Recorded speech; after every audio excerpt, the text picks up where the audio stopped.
Good evening. Settle in, get comfortable, and let your mind embark on a journey. Picture the night sky, an endless, quiet, dark canvas, dusted with the diamonds of distant stars. It seems eternal and unchanging. But what if I told you that this apparent serenity is nothing but an illusion? What if, at this very second, the fabric of space-time itself is stretching at an accelerating rate, a rate that defies everything we thought we knew about the fundamental laws of nature? Cosmologists who have dedicated their lives to studying the cosmos are now facing a crisis bordering on panic. Data pouring in from the most powerful telescopes points to the unthinkable. The universe is accelerating, and it's breaking the rules. In this lecture, we will dive deep into this great mystery. We won't rush. We will calmly, step by step, explore how we arrived at this shocking discovery and what it could mean for our understanding of reality. Prepare to find out why the greatest minds on the planet believe we are standing on the threshold of new physics. To truly grasp the scale of the current crisis in cosmology, we need to rewind to the early 20th century. At that time, most scientists, including Albert Einstein himself, believed the universe was static. They thought it had always been and always would be exactly as we observed it. Einstein was so convinced of this that when his own general theory of relativity predicted an unstable, either collapsing or expanding, universe, he introduced what is known as the cosmological constant into his equations. This was essentially a mathematical trick, an artificial anti-gravity force designed to keep his model universe from collapsing. However, in 1929, astronomer Edwin Hubble, observing distant galaxies, made a discovery that changed everything. He noted that nearly all galaxies were moving away from us, and critically, the farther away a galaxy was, the faster it seemed to be receding. This was undeniable proof that the universe was in fact expanding. Einstein would later call the cosmological constant his greatest blunder. For decades, the world settled into the idea of an expanding universe, born from the Big Bang. Logically, this expansion should be slowing down.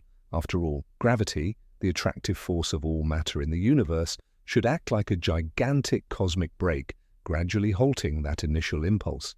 It was this precise hypothesis that astronomers set out to test at the end of the 20th century.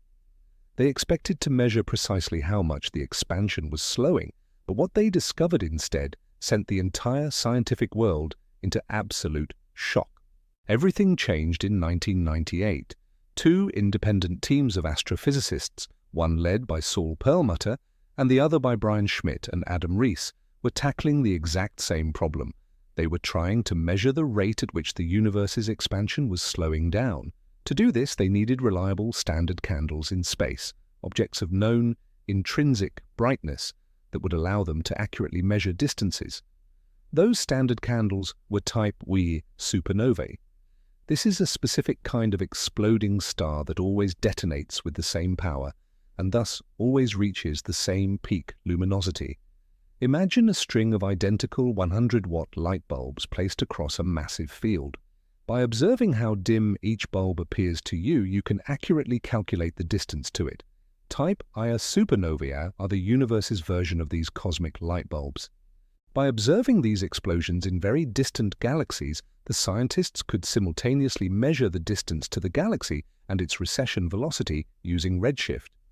By comparing this data across various supernovae, they hoped to construct an accurate historical map of cosmic expansion.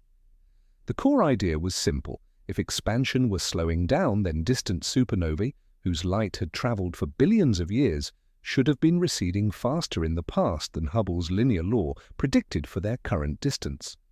The researchers were confident in the expected outcome. They were only expecting to fine-tune the numbers. But the data they received was startling, even absurd. Not only did the data fail to show deceleration, it pointed to the exact opposite conclusion. The distant supernovae appeared fainter than they should have been. This could only mean one thing: they were farther away than anticipated, and that in turn meant that over the time their light traveled to us, the universe had expanded not slower, but faster. The expansion of the universe is accelerating. This finding was so counterintuitive and groundbreaking that both teams of scientists spent months meticulously double-checking their results. They hunted for errors in their calculations, in the instrument calibration, and in the methodology itself. Could supernovae in the distant past have behaved differently? Was cosmic dust distorting their light more severely than previously estimated? Every potential source of error was considered and eliminated, yet the result remained unshakable. The universe wasn't merely expanding, it was doing so faster and faster. It was the cosmological equivalent of throwing a ball into the air, and instead of slowing down and falling back, it suddenly shot skyward at an increasing speed. This defied every intuitive notion of gravity. Gravity should pull things together, not push them apart. To explain this phenomenon, scientists were forced to introduce a new, mysterious entity. They dubbed it dark energy. This term doesn't explain what it is, it merely gives a name to our ignorance. We know what it does, it forces space to expand at an accelerating rate, but we have no idea what it actually is. Whatever this substance is, it must possess the property of anti-gravity, essentially a negative pressure. Calculations suggest that this mysterious dark energy accounts for roughly 68% of all mass energy in the universe. Another 27% is made up of the equally puzzling dark matter. And only a meager 5%, a pathetic 5%, is everything we can see and are composed of: stars, planets, gas, dust, and us. For this discovery, which turned cosmology on its head, Perlmutter, Schmidt, and Rees were awarded the Nobel Prize in Physics in 2011. They opened our eyes to the fact that we live in a universe where 95% of the contents are something we know absolutely nothing about. So, what exactly is dark energy? The leading hypothesis, and mathematically the simplest one, suggests that dark energy is an inherent property of space itself, of the vacuum. This is what we call vacuum energy. According to quantum field theory, empty space isn't actually empty. It's teeming with constantly popping in and out pairs of virtual particles and antiparticles. These quantum fluctuations should inherently give the vacuum a specific, measurable energy density. And here's the crucial part: if this vacuum energy exists, it would behave exactly like dark energy, creating constant negative pressure that pushes space apart. This idea fits perfectly into Einstein's general theory of relativity. Remember his greatest blunder, the cosmological constant, which he initially introduced to stabilize the universe? Mathematically, it turns out to be exactly equivalent to vacuum energy. It means Einstein may have been right all along, but for entirely different reasons. Perhaps the cosmological constant wasn't a mistake, maybe it was a brilliant prediction. However, this seemingly elegant theory has one colossal, crippling problem. It's so huge that it's often called the worst prediction in the history of physics, or simply the cosmological constant problem. The issue is this: when theoretical physicists use quantum theory to calculate what the energy density of the vacuum should be, they get a number that is simply staggering. It is larger by a factor of 10 to the power of 120 than the dark energy density we actually observe in the cosmos. That's a 1 followed by 120 zeros. This is by far the largest mismatch between theory and experiment in the entire history of science. Imagine predicting a person's height to be 5 feet 7 inches, but they grow to the size of the observable universe instead. That's the scale of the disagreement. It tells us that we are fundamentally missing something crucial, either in our understanding of gravity, or in quantum mechanics, or perhaps in both. This enormous discrepancy between theory and observation compelled scientists to search for alternative explanations for dark energy. One of the most popular alternatives is the idea of quintessence. Unlike the cosmological constant, which, as the name suggests, is a fixed value, meaning the vacuum energy density does not change over time, quintessence posits that dark energy is a dynamic field pervading all of spacetime. This field is capable of changing and evolving over time. The name quintessence is a nod to ancient Greek philosophers who believed that beyond the 4 earthly elements, earth, water, air, and fire, there was a 5th, celestial element that stars and planets were made of. Modern quintessence describes a hypothetical scalar field, similar to the Higgs field that gives particles mass. As the universe expands, the energy density and pressure of this field are free to change. This offers far more possibilities than the static cosmological constant. For example, in the early universe, this field might have behaved differently than it does today. Perhaps its influence only became dominant in the last few billion years, triggering the observed acceleration. Quintessence theories may explain why dark energy density has the precise value it does today, addressing the so-called coincidence problem, the puzzle of why we live in an epoch where the densities of dark energy and matter, both ordinary and dark, are roughly the same order of magnitude. If dark energy were truly constant, its contribution would have been negligible in the past, and it would dominate absolutely in the distant future. This makes our current time seem unusually special. Quintessence models, however, can make our epoch seem less unique. Nevertheless, this idea has its drawbacks. First, it requires introducing a new, unobserved entity, a novel field. Second, there are many different quintessence models and none of them currently have experimental confirmation. It remains purely a theoretical construct, beautiful but speculative. The difference between the cosmological constant and quintessence can be resolved by precisely measuring the universe's expansion history. If measurements show that the density of dark energy has not been constant, that would be strong evidence supporting its dynamic nature. But what if the problem isn't some mysterious new form of energy? What if we are simply fundamentally misunderstanding gravity itself? This idea forms the foundation of an entire class of theories known collectively as modified gravity.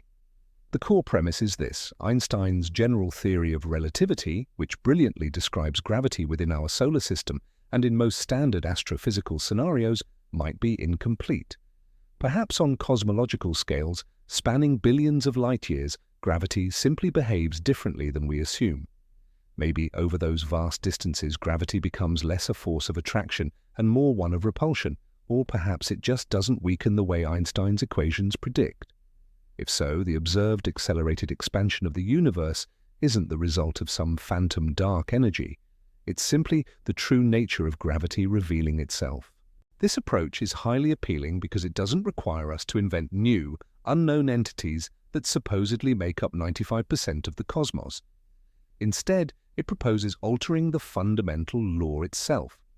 There are many ways to modify Einstein's theory. For instance, in FR gravity theories, pronounced F of R, one key term in Einstein's field equations is replaced by a more complex mathematical function. Other theories, such as brain-world models, suggest that our three-dimensional reality is merely a part of a much higher dimensional space. Gravity, in this scenario, might be leaking into these extra dimensions, causing it to weaken significantly over vast distances. These theories are mathematically incredibly complex. Their central challenge is this: they must not only explain the accelerated expansion, but also, at the same time, perfectly reproduce all the staggering successes of Einstein's theory on smaller scales. They must pass solar system tests, accurately describe gravitational waves produced by merging black holes and neutron stars, and correctly predict gravitational lensing effects. Combining all these requirements into one elegant theory has, so far, proven impossible. Many existing models of modified gravity have either already been disproven by observation or are simply too mathematically cumbersome to be tested effectively. Nevertheless, this remains an incredibly active field of research.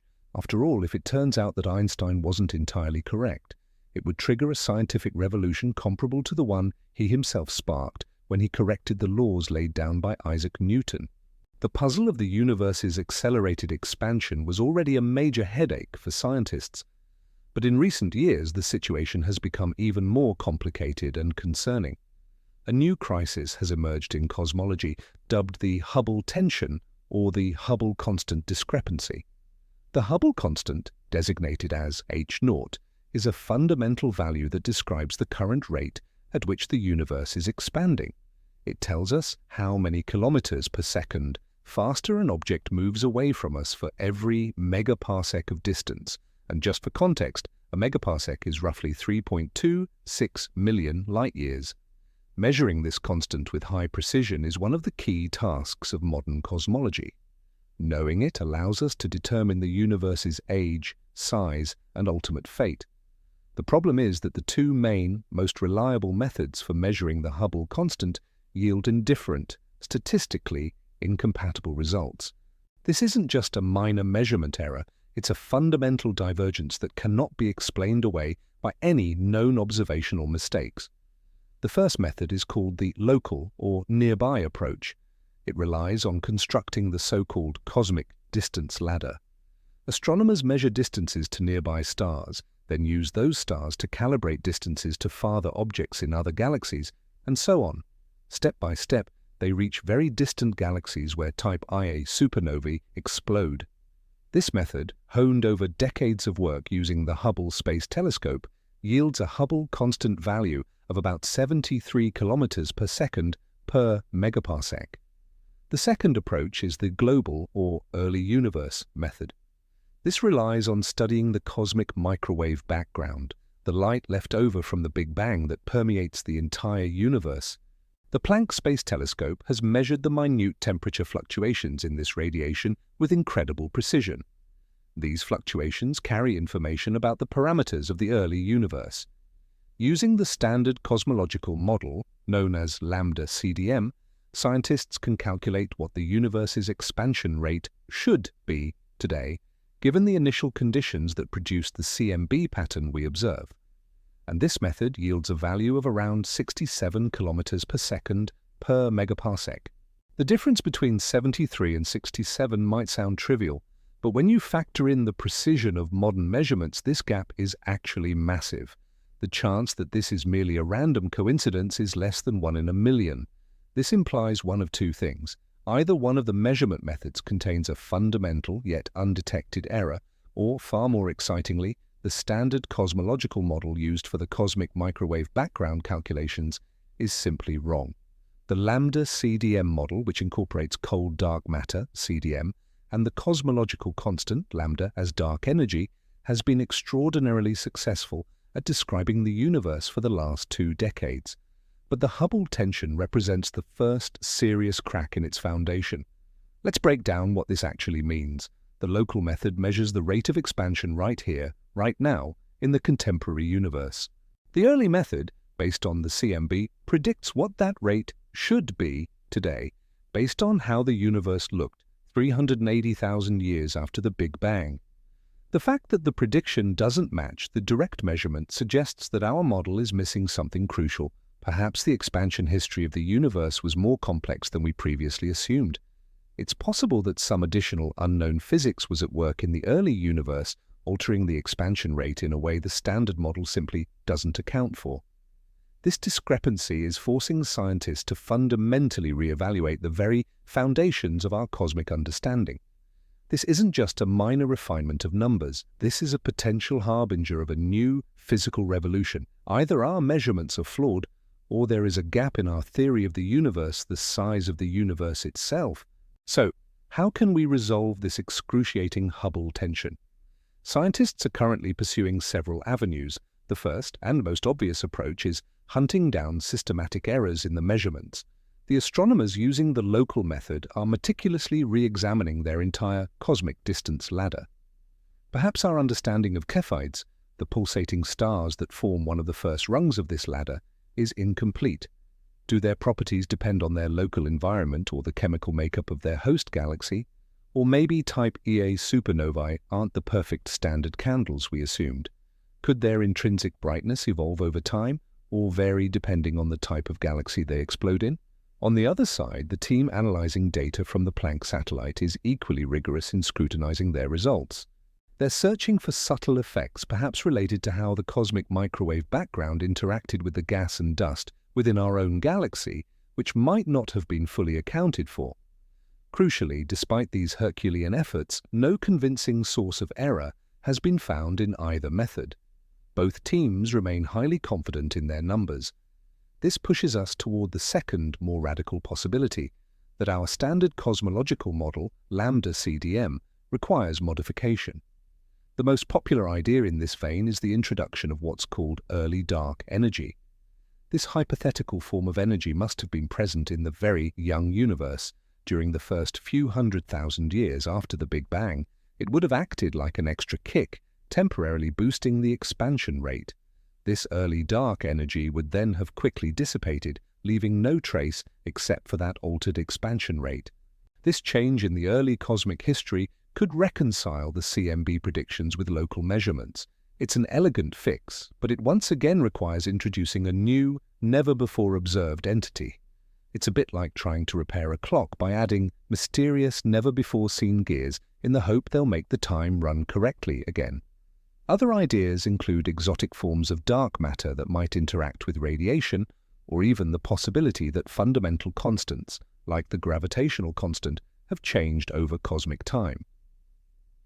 While all these theories are speculative for now, the mere fact that they are being proposed demonstrates just how seriously the scientific community is treating this profound discrepancy. A new player has now entered this already confusing saga, one carrying enormous hopes: the James Webb Space Telescope. Launched in late 2021, Webb is the most powerful infrared telescope ever built. Its massive mirror and super-sensitive instruments allow it to peer into the farthest corners of the cosmos, and consequently into the universe's earliest epochs. In fact, one of Webb's primary missions was specifically to test and refine the measurements of the Hubble constant. It can observe Cepheids and supernovae at much greater distances and with far better clarity than the Hubble telescope, an ability that was expected to either uncover the error in the local method or confirm it with even greater certainty. The initial results, published in 2023, came as a major shock to many. Webb not only failed to find errors in the Hubble measurements, but it confirmed its existing data with remarkable precision. This implies that the local value for the Hubble constant is, most likely, correct. The discrepancy with the Planck data didn't disappear. In fact, it became even more acute and undeniable. But the James Webb Space Telescope also delivered other news, perhaps even more surprising and troubling. Peering into the era known as the Cosmic Dawn, the first few 100 million years following the Big Bang, it detected something that shouldn't have been there. It observed galaxies that were surprisingly large, bright, and well-formed for their young age. According to the standard cosmological model, galaxies should have formed slowly and incrementally, starting as small clumps of gas and dark matter before merging into larger structures. Webb, however, saw galaxies that look almost as mature as our own Milky Way, yet they existed when the universe was only 300 to 400 million years old. That's like meeting a newborn baby who can already read and write. These impossible early galaxies cast serious doubt on our fundamental understanding of star formation and galaxy development. They suggest that either stars in the early universe formed far more efficiently than we ever imagined, or that our entire model for the hierarchical growth of structures across the cosmos is fundamentally flawed. This discovery, though not directly linked to dark energy, further erodes confidence in the standard lambda-CDM cosmological model. It appears that not only the end, but also the very beginning of our universe's history holds fundamental secrets hidden from us. So we are currently facing two immense cosmic puzzles. The first is the nature of dark energy, the mysterious force driving the accelerated expansion of the universe. The second is the perplexing Hubble tension, which strongly suggests that our current standard model of cosmic expansion is fundamentally flawed. These problems are forcing physicists to consider some of the most exotic and terrifying scenarios for the future of our cosmos. If dark energy turns out to be a cosmological constant, the acceleration will continue indefinitely but at a steady rate. This scenario leads us toward what is known as the heat death, or the Big Freeze. Galaxies will continue to rush away from each other faster and faster. In about 100 billion years, every galaxy, except those gravitationally bound to us within our local group, will disappear beyond the cosmological horizon. The night sky for our distant descendants will become empty and dark. Then eventually the stars within our own isolated galaxy will burn out. The gas needed to form new stars will be depleted. The universe will transform into a cold, dark, and empty place, filled only with cooling stellar remnants, black holes, and elementary particles drifting infinitely apart. This is a bleak prospect, yet according to current data, it remains the most probable one. However, if dark energy is something more dynamic, like quintessence, other outcomes are possible. For instance, the quintessence field might weaken over time and potentially even change its sign, shifting from a repulsive force to an attractive one. In that scenario, accelerated expansion would give way to deceleration, and then ultimately, contraction. The universe would begin to collapse back into a singularity, leading to the Big Crunch, a scenario that is the reverse of the Big Bang. But there is a third, and arguably the most dramatic, scenario. This is possible if dark energy belongs to a class known as phantom energy.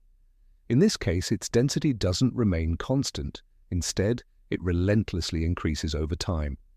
The acceleration of expansion would become increasingly violent. This is when the universe faces the Big Rip. Billions of years before the final moment, distant galaxies would be ripped away from us. Then, millions of years out, gravity would fail to hold the Milky Way together and our galaxy would tear apart. Just months before the end, the solar system itself would be pulled apart. 30 minutes before the ultimate rupture, the Earth would be destroyed. And in the final fractions of a second, even atoms and atomic nuclei would be ripped apart. The very fabric of space-time would be shredded. Which of these scenarios actually plays out depends entirely on the precise value of a single parameter, the so-called equation of state parameter for dark energy. Current measurements show that this value is extremely close to that of the cosmological constant, but the margin of error still leaves room for both phantom energy and quintessence. Let's go back to the beginning, to the fundamental idea of the expanding universe. In 1929, using the most powerful telescope of its time at Mount Wilson Observatory, Edwin Hubble measured the redshift in the spectra of distant galaxies. Redshift is the light equivalent of the Doppler effect we experience with sound. When a sound source, like an ambulance siren, moves away from you, the pitch of the sound drops. Similarly, when a light source moves away, the wavelength of its light increases, shifting toward the red end of the spectrum. Hubble found a clear correlation. The farther away a galaxy was, the more its light was shifted toward the red, meaning the faster it was moving away from us. This relationship, known as Hubble's law, became the first observational proof of an expanding universe. It is crucial to understand that the galaxies aren't flying through space like shrapnel from an explosion. Space-time itself is expanding, carrying the galaxies along with it. Imagine the surface of an inflating balloon with dots drawn on it representing galaxies. As the balloon expands, every dot moves away from every other dot. Crucially, the greater the initial distance between two dots, the faster that distance grows. Furthermore, none of the dots is the center of the expansion.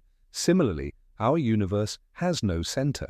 Any observer, regardless of their location in any galaxy, would see all the other galaxies moving away from them.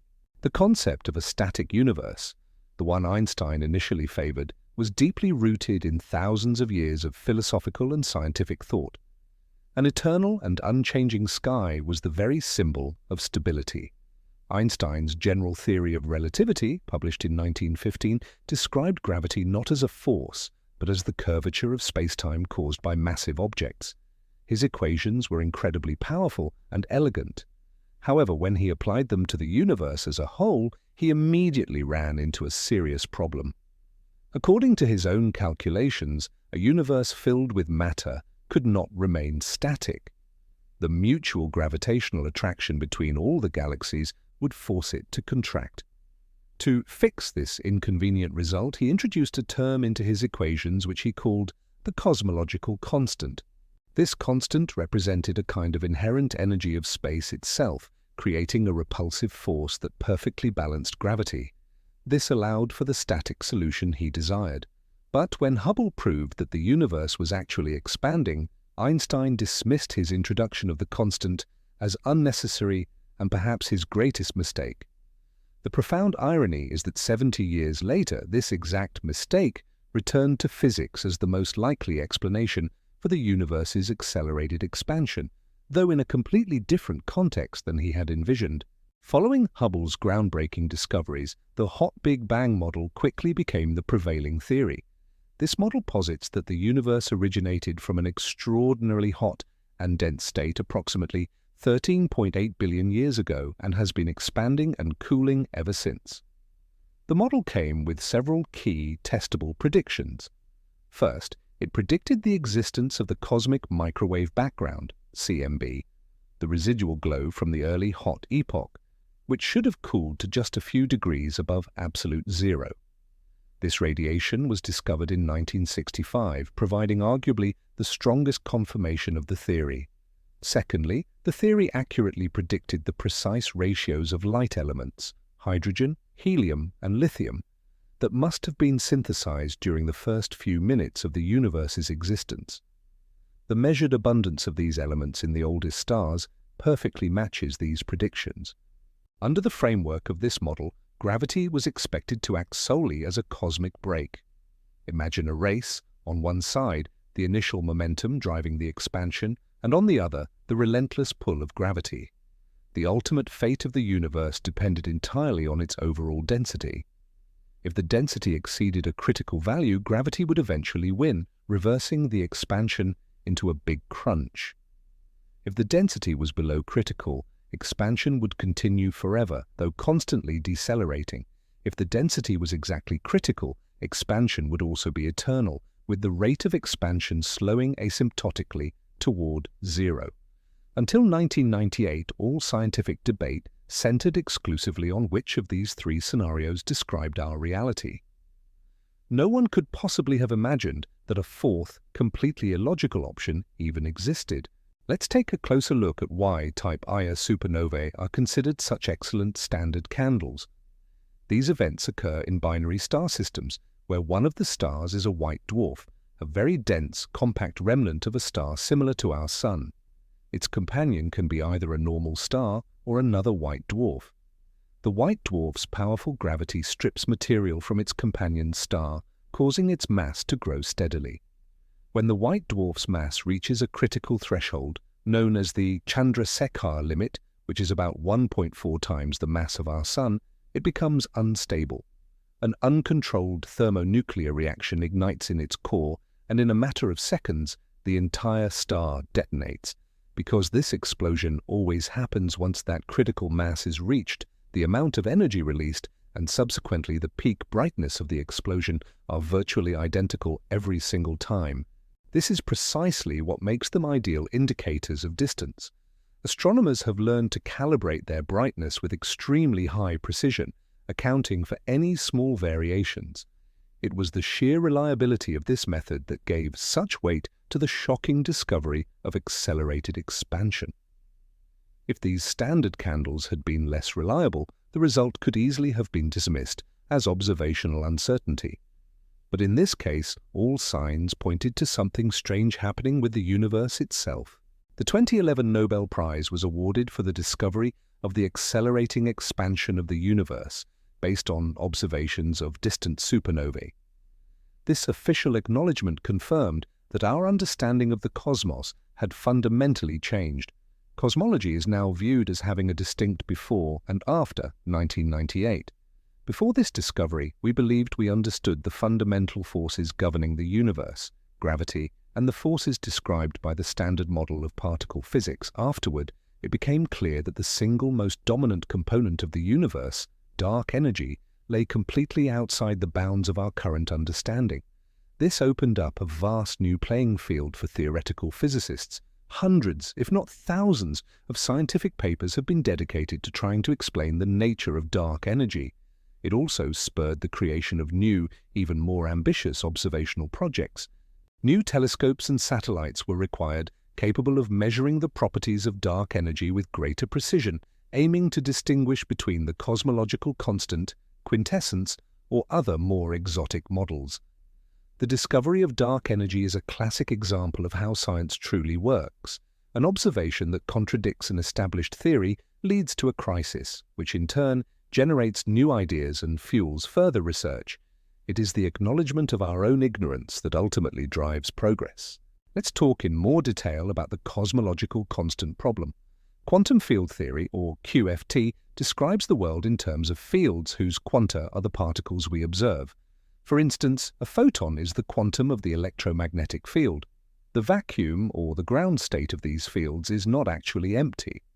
It contains what are known as zero-point fluctuations, the minimum possible energy level that a field can possess. Summing up the energy of these zero-point fluctuations for all known fundamental particle fields gives us the theoretical prediction for the vacuum energy density. The problem is that this predicted contribution is enormous. Every single field contributes, and even though contributions from different field types, namely bosons and fermions, might partially cancel each other out, the final result is still catastrophically large. The discrepancy, which stands at 120 orders of magnitude, is not just a calculation error. It points to a fundamental flaw in our understanding of how quantum mechanics and gravity are connected. It's possible that some currently unknown law of nature or symmetry exists that forces almost all of these gigantic contributions to the vacuum energy to cancel out to near zero. But if that's the case, why is there still a tiny, non-zero value left over, the value we observe as dark energy? We simply don't have an answer to that question yet. This remains one of the deepest and most agonizing puzzles in fundamental physics. Dynamic. Dark energy models, such as quintessence, introduce a new scalar field. In physics, a scalar field is one where every point in space is characterized by a single number, a scalar. For example, think of the temperature field in a room. The Higgs field, which was discovered at the Large Hadron Collider, is also a scalar field. Quintessence models hypothesize that this new field is extremely lightweight and slowly rolls toward its minimum energy state, much like a ball slowly moving down a very gentle slope. It is precisely this slow evolution that creates the effect of negative pressure, driving the cosmic acceleration. Depending on the shape of this slope, or the field's potential, its properties can vary widely. In some models, the field will eventually come to a stop, meaning the dark energy would then mimic the cosmological constant. In others, it will continue rolling indefinitely. There are even models where the field might begin to oscillate, leading to alternating epochs of accelerated and decelerated expansion. The primary advantage of this approach is its inherent flexibility. By carefully choosing the shape of the potential, scientists can describe virtually any expansion history for the universe. However, this is also its biggest weakness. Without experimental data to restrict the selection of models, quintessence remains more a collection of possibilities than a predictive theory. Modified gravity theories are an attempt to solve the universe's biggest puzzles without invoking new, exotic entities like dark matter or dark energy. Their core premise is that Einstein's equations might just be an approximation. Just as Newtonian physics is an approximation of general relativity, GR, that holds true only for low speeds and weak fields, Einstein's theory itself might be an approximation of a deeper, more fundamental theory of gravity. One of the earliest and most famous examples was MOND, or modified Newtonian dynamics, proposed back in the 1980s to explain galaxy rotation curves without needing dark matter. MOND suggested that Newton's law of gravity changes its behavior when accelerations are extremely small. Modern modified gravity theories are far more sophisticated. They often attempt to fundamentally alter the geometry of space-time itself. For instance, in theories involving extra dimensions, gravity might be strong locally, but leak into those extra dimensions on cosmological scales. This dilution can mimic the effect of accelerated expansion. Testing these theories, however, is tremendously challenging. Scientists must search for subtle deviations from general relativity's predictions, whether in planetary orbits, in the bending of light from distant galaxies, gravitational lensing, or in the exact shape and speed of gravitational waves. So far, general relativity, Einstein's enduring legacy, continues to pass every single test with flying colors. So, where does dark matter fit into this whole picture?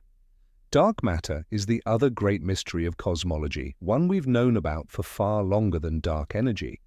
As far back as the 1930s, astronomer Fritz Zwicky, while observing galaxy clusters, noticed they were rotating much too fast. The visible mass of stars and gas simply wasn't enough for their own gravity to hold them together. They should have simply flown apart. Zwicky hypothesized that these clusters contained a massive amount of some kind of invisible substance, which he eventually named dark matter. Then in the 1970s, Vera Rubin observed the exact same effect in the rotation of individual spiral galaxies. Their outer regions were rotating at the same speed as the inner regions, which directly violated Kepler's laws of motion. The only way to explain this was if the galaxies were embedded within massive halos of dark matter. Unlike dark energy, which pushes everything apart, dark matter behaves exactly like regular matter. It generates gravitational attraction. It doesn't emit or absorb light, so we can't observe it directly. However, we can clearly see its massive gravitational influence. It is thought that dark matter is made up of exotic particles that fall outside the parameters of the standard model of particle physics. The standard lambda-CDM cosmological model is what ultimately unites these two dark entities. In this model, dark matter is responsible for building the structure of the universe, galaxies and clusters of galaxies, while dark energy accounts for the accelerated expansion during the universe's later stages. Are dark matter and dark energy fundamentally connected? This is one of the most intriguing questions facing physics today. In the standard lambda-CDM model, they are treated as entirely independent entities. They don't interact with each other than through gravity. However, many physicists find this picture inelegant. Having two completely separate, dominant yet invisible components defining the universe feels like too great a coincidence. Consequently, numerous theories are attempting to unify them. For instance, unified dark fluid models propose the existence of a single dark field or substance. This fluid would have behaved like dark matter during the early universe, clustering and seeding structure formation, but then transitioned in later epochs to act like dark energy, driving accelerated expansion. Other models hypothesize a subtle interaction between the two. For example, dark matter particles might slowly decay, effectively generating dark energy. Such an interaction would leave subtle, yet potentially observable, traces in the universe's large-scale structure or the cosmic microwave background radiation. Hunting for these signatures is a key goal for upcoming cosmological surveys.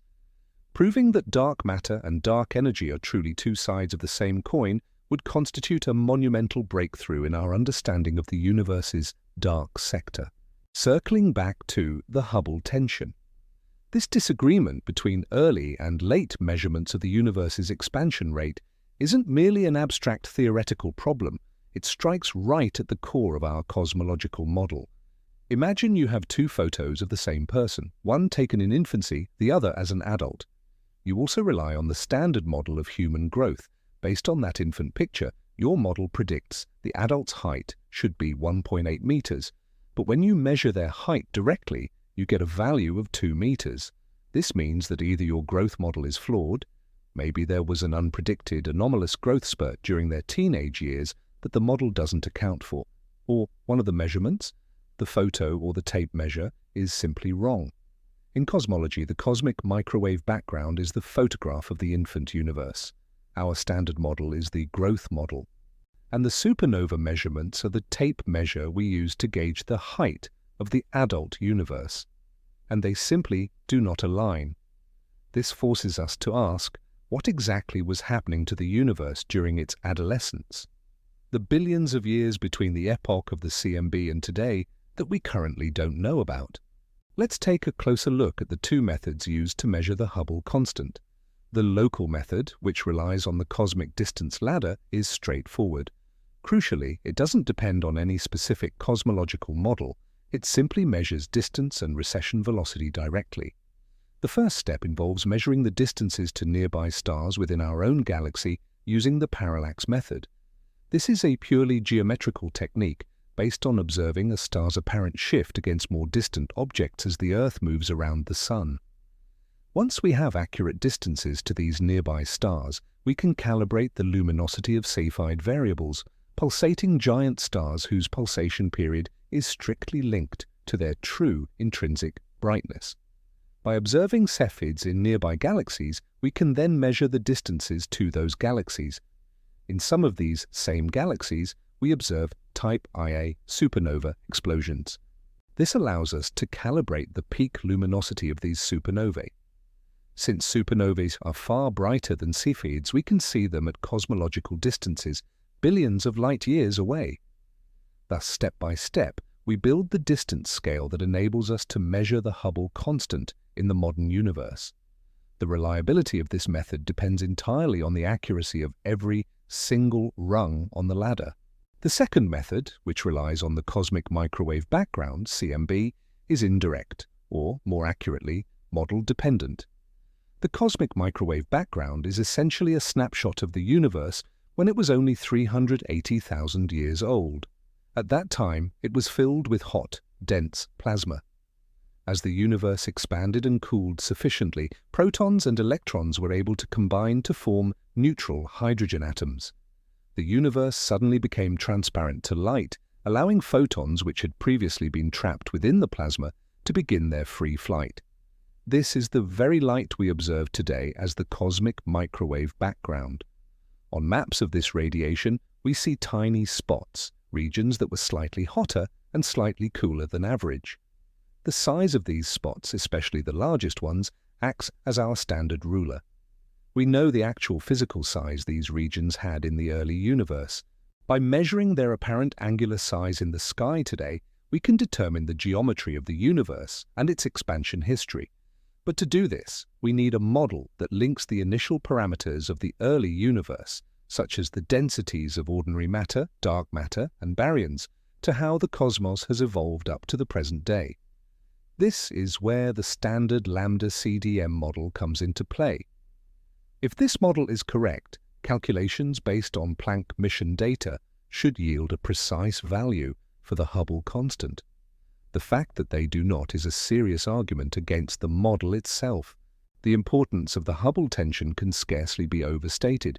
If this discrepancy holds true, it implies that the standard cosmological model, a scientific triumph for the last 2 decades, is at the very least incomplete. While it brilliantly describes the universe after recombination and the formation of large-scale structure, it might be missing a crucial ingredient that was active right at the beginning. This could be a new particle, a new field, or a new interaction. This opens the door to new physics lying outside the standard model of particle physics and general relativity. For physicists, however, this isn't a problem so much as it is an incredibly exciting opportunity. Crises in science are points of profound growth. It is these discrepancies in measurements that ultimately lead to groundbreaking discoveries. This was the case with the anomalous precession of Mercury's orbit, which classical Newtonian mechanics failed to explain, eventually leading to the creation of general relativity. It was also true of the black body radiation problem, the so-called ultraviolet catastrophe, that ushered in the birth of quantum mechanics. Perhaps the Hubble tension is the harbinger of the next great revolution in physics. The concept of early dark energy is currently one of the most actively discussed modifications to the standard model, aimed at resolving the persistent Hubble tension. The core idea is this. Just before the epoch of recombination, the moment the universe became transparent, it was briefly dominated by a novel form of energy that possessed negative pressure. This component would have caused the universe to expand much faster during that specific period. Consequently, the sound waves propagating through the primordial plasma, which eventually imprinted the spots we see in the cosmic microwave background, CMB, would have traveled a shorter physical distance. In effect, this means the standard cosmological ruler we use for calibration was actually shorter than previously assumed. If we incorporate this shorter ruler into our calculations, then matching the observed angular size of those spots today requires that the universe expanded faster in the subsequent, later epoch. This automatically boosts the predicted value of the Hubble constant, moving it significantly closer to the higher value measured through local observations. In short, a brief burst of early dark energy activity could potentially reconcile our current cosmological model. The fundamental question remains, however, what exactly is this energy, and why did it act so powerfully only during that narrow window of time before vanishing entirely? For all its attraction, the early dark energy model isn't without its problems. First, it feels somewhat contrived, a hypothesis tailor-made specifically to solve one single issue. This is what we call an ad hoc hypothesis. From a theoretical physics standpoint, introducing a new entity that only manifests itself during a very narrow window of time and then disappears isn't a very elegant solution. Secondly, while this model might resolve the Hubble tension, it often simultaneously breaks the standard cosmological model's agreement with other crucial data. For example, data related to the spatial distribution of galaxies, known as baryonic acoustic oscillations, or data derived from gravitational lensing. Certain versions of the early dark energy model are actually in direct conflict with these vital observations.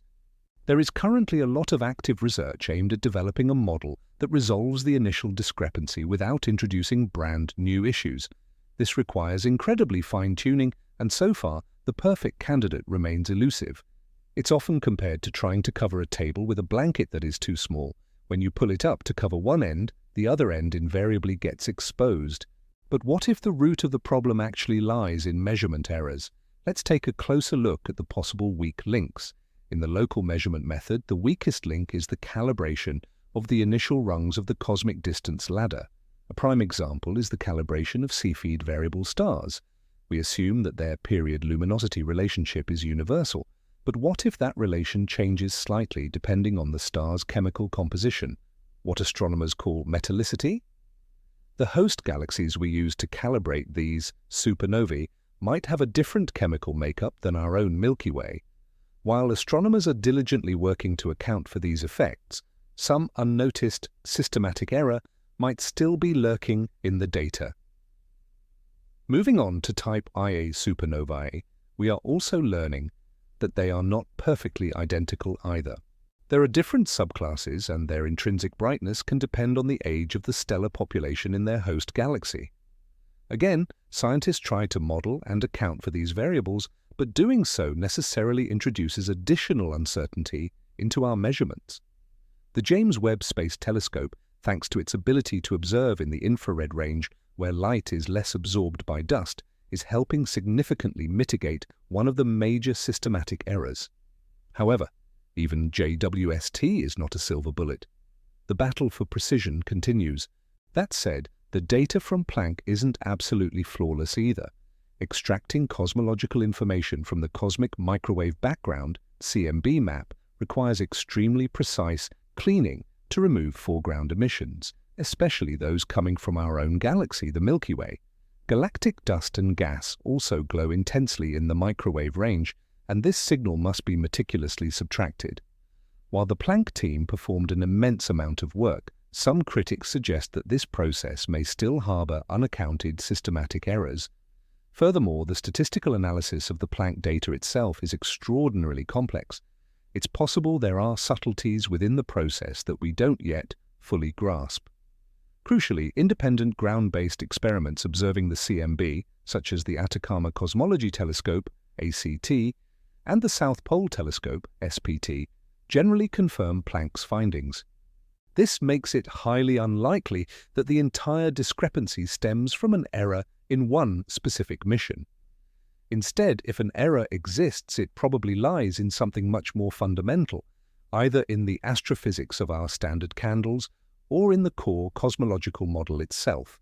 The concept of the cosmic distance ladder is perhaps one of the most elegant and fundamental ideas in modern astronomy. Since we can't measure the distance to a distant galaxy directly, we must build our understanding step by step. We start by measuring the distance to the Moon using precise laser ranging. This foundational step allows us to then calculate distances to the Sun and the other planets in our solar system. Next, we use parallax, the apparent shift of nearby stars as the Earth orbits the Sun, to gauge the distances to thousands of our closest stellar neighbors. This forms the solid base of our ladder. Moving up, we locate variable stars, such as Cepheids, within these calibrated stellar clusters. By studying their pulsations, we can accurately determine their intrinsic luminosity. We then search for Cepheids in much more distant galaxies like Andromeda, using them to calculate those greater distances. Within those galaxies, we identify far brighter standard candles, most notably Type 1a supernovae. Once calibrated, these serve as powerful beacons, allowing us to measure distances all the way out to the edge of the observable universe. Crucially, every single rung of this ladder inherently introduces a degree of uncertainty or error. For decades, astronomers have relentlessly worked to make these foundational steps as robust as possible. But the persistent concern that one of these crucial steps might be slightly compromised or shaky remains a major point of contention and the primary target for critics challenging local measurements of the Hubble constant. The James Webb Space Telescope was intended to settle the debate surrounding the Hubble constant. Instead, as previously discussed, its measurements of Cepheids and supernovae have only deepened the discrepancy. However, the Webb telescope's potential contribution to this ongoing mystery might be even more profound. By observing the very earliest galaxies, Webb is now challenging our standard models of structure formation. If galaxies formed earlier and much faster than predicted, it strongly suggests that the entire expansion history of the early universe must have been different. Perhaps the density of matter in the very early universe was not as uniform as previously assumed. Or perhaps the role of dark matter in initiating the galaxy formation process was fundamentally different. All these questions are implicitly linked to the universe's overall expansion history. For instance, faster galaxy formation might necessitate changes to the properties of dark matter or adjustments to the initial conditions set by inflation, the hypothetical period of ultra-rapid expansion immediately following the Big Bang. So far, no direct causal link has been found between Webb's observation of these impossible early galaxies and the existing Hubble tension. Yet both discoveries point toward the same conclusion. Our current standard cosmological model, simple and elegant though it is, appears to be too simple to accurately reflect reality. Let's revisit the Big Rip scenario. It's based on the hypothesis of phantom energy. For normal matter, or even dark energy defined as the cosmological constant, the energy density either decreases or remains constant as the universe expands. With phantom energy, however, the density actually grows. This leads to an exponential growth, not just in the expansion rate, but in the acceleration of expansion itself. The repulsive force pushing space apart becomes stronger and stronger. At some point, it will exceed the gravitational attraction holding galaxy clusters together, and those structures will begin to break apart. Next, this force will become stronger than the gravity holding stars within galaxies. Then it will overcome the gravity binding planets to their stars. Eventually, it will overpower the electromagnetic forces holding atoms and molecules together, and even the strong nuclear interaction that binds protons and neutrons in atomic nuclei. This is the absolute end of everything. While current observational data does not favor this scenario, it remains possible within the margins of measurement error. It serves as a stark reminder of just how little we know about the ultimate fate of our world. The opposing scenario, the Big Crunch, or Great Contraction, was the leading competitor to eternal expansion before we discovered dark energy. Many found this aesthetically appealing, painting a picture of a cyclical universe, born in a Big Bang, expanding, collapsing back into a singularity, and perhaps even starting anew in the next cycle. For this scenario to play out, the average density of matter and energy in the universe would have to be greater than the critical density. Gravity would ultimately have to overcome expansion. The discovery of dark energy, however, made this scenario seem highly unlikely. But as we've discussed, if dark energy is actually a dynamic field known as quintessence, nothing prevents it from changing its characteristics in the distant future, shifting from a repulsive entity to an attractive one. So, while current evidence overwhelmingly points toward eternal expansion, we cannot be completely sure that the rules of the game won't change tens or hundreds of billions of years from now. The universe's ultimate fate still remains unwritten. The heat death, or Big Freeze scenario, is currently considered the most likely outcome based on the lambda CDM model. This scenario stems directly from the second law of thermodynamics, applied to the universe as a whole. This fundamental law states that entropy, or the measure of disorder, in a closed system only increases over time. In this outcome, the universe approaches a state of maximum entropy, complete thermodynamic equilibrium. All energy-producing processes, like the burning of stars, will cease. All useful energy will be completely exhausted. The temperature of the entire universe will plummet toward absolute zero. The cosmos will become cold, dark, and utterly lifeless. Even black holes, which seem eternal, will slowly evaporate over unimaginably long time scales, according to Stephen Hawking's theory. Eventually, after trillions upon trillions of years, nothing will remain but a thin soup of photons, neutrinos, and other elementary particles. It is not the most inspiring finale, but it is the logical consequence of the laws of physics as we understand them today. The philosophical consequences of accelerated cosmic expansion are nothing short of monumental. For millennia, humanity has gazed at the stars, feeling inherently connected to something vast and timeless. The concept of eternal, and particularly accelerated, expansion paints a stark picture of increasing cosmic isolation. We are living in a unique epoch, a crucial moment in time when we can still perceive the light of distant galaxies. In the far future, observers remaining in the universe will be condemned to absolute solitude, seeing only their own fading, dying galaxy set against a backdrop of utter blackness. They will never be able to deduce the Big Bang, nor will they ever suspect the existence of other galaxies. The cosmos, which for us is a boundless source of knowledge and wonder, will become their ultimate cage. This forces us to reflect on the immense value of our current place in cosmic history, and our deep responsibility to preserve and expand this knowledge while the opportunity remains open to us.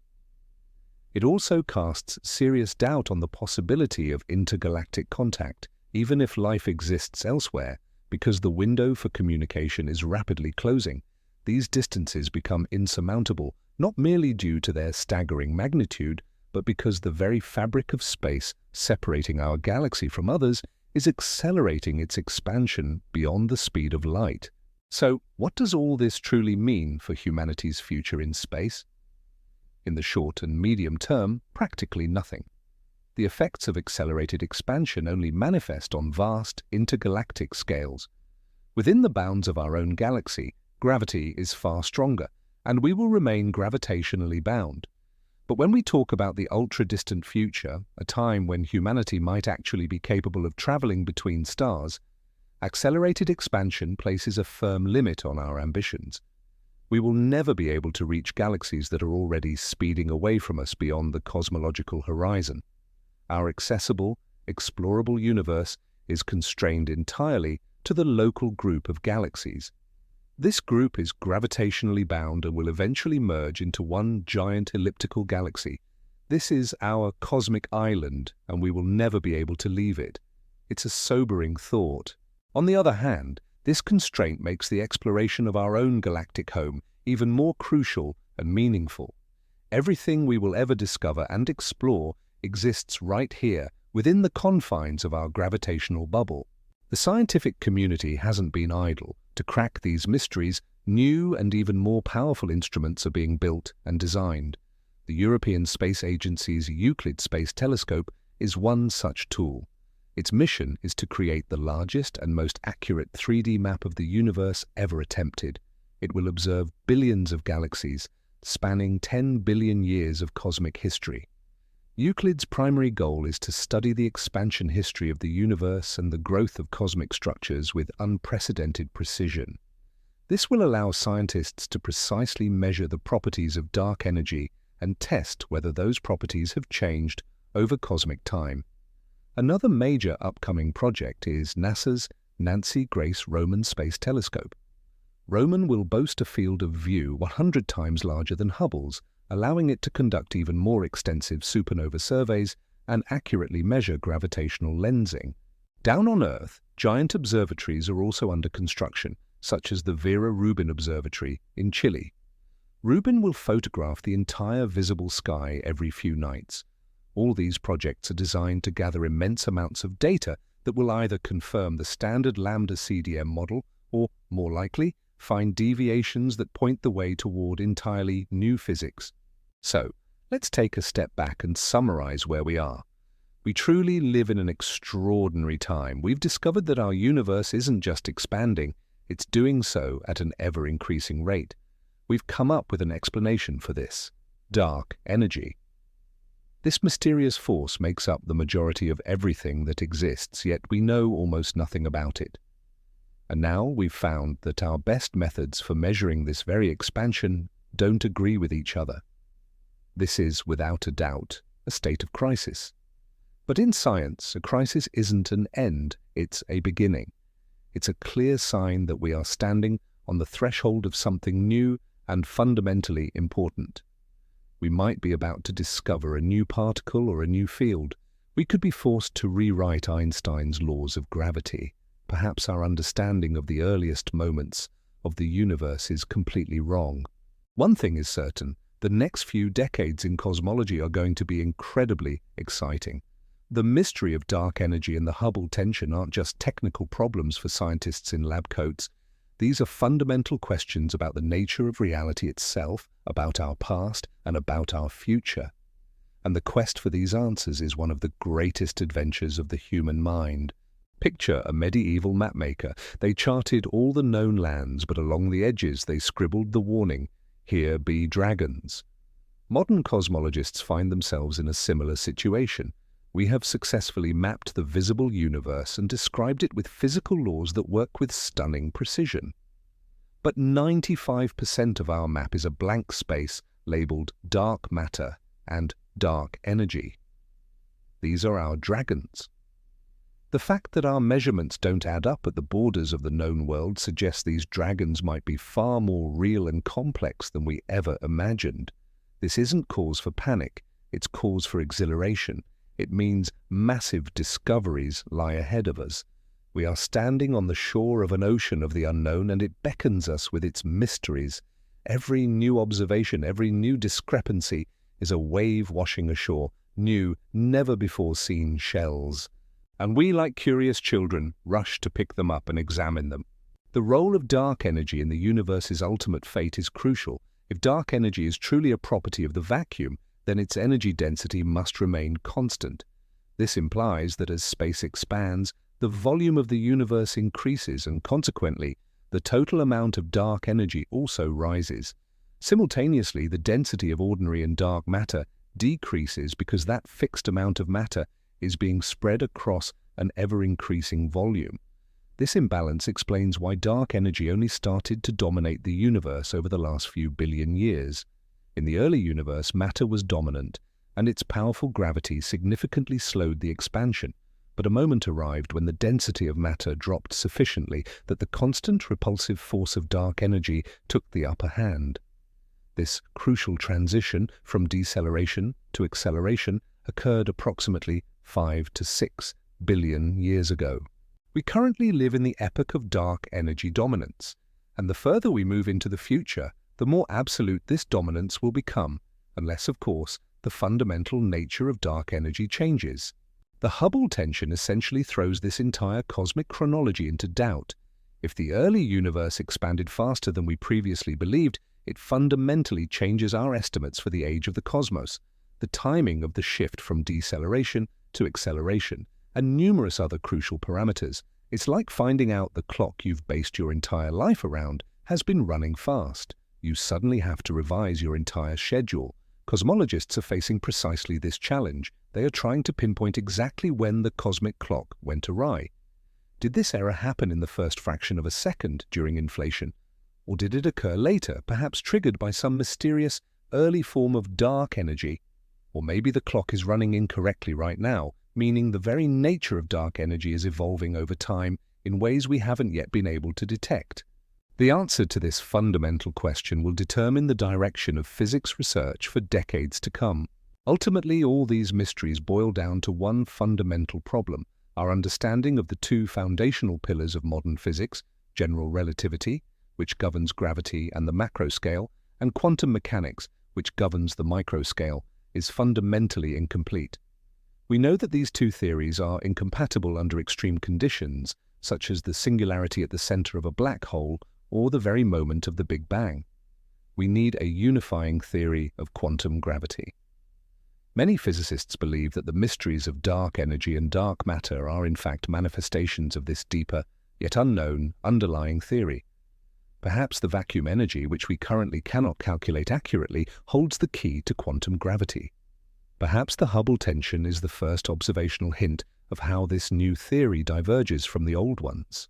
We are searching for a new Einstein, someone who can look past these scattered and contradictory facts and reveal a new, simpler, and more elegant picture of the cosmos. Well, that brings us to the end of our journey today. We've seen how the scientific community's once firm confidence in a coherent model of the cosmos has given way to confusion and even anxiety. We once believed gravity was slowing the universe's expansion, only to discover that mysterious dark energy is actually forcing it to accelerate. We constructed the standard cosmological model, a framework that seemed to explain everything, but now its very foundations are cracking under the pressure of new, contradictory data. The Hubble Tension, the impossible early galaxies revealed by the James Webb Space Telescope, these aren't just minor inconsistencies, they are screaming signals telling us that we are missing something massive, something fundamental in our current understanding of the universe. And this, ironically, is the best news science could receive, because moments like these always precede truly great breakthroughs. We are living on the cusp of a brand new era in physics, and nobody knows what incredible discoveries it will usher in. Thank you for spending this time with me, pondering the cosmos's greatest mysteries. Hopefully, this deep dive will help you drift off to sleep, feeling small and comforted by the sheer scale and mystery of our incredible universe. Don't forget to subscribe to the channel, hit the like button if you found this interesting, and share your thoughts in the comments below. And now, here is my final question for you. What do you think is hiding behind this cosmic acceleration? Is it a subtle error in our complex calculations, or is it the spectre of completely new, unknown physics? Good night.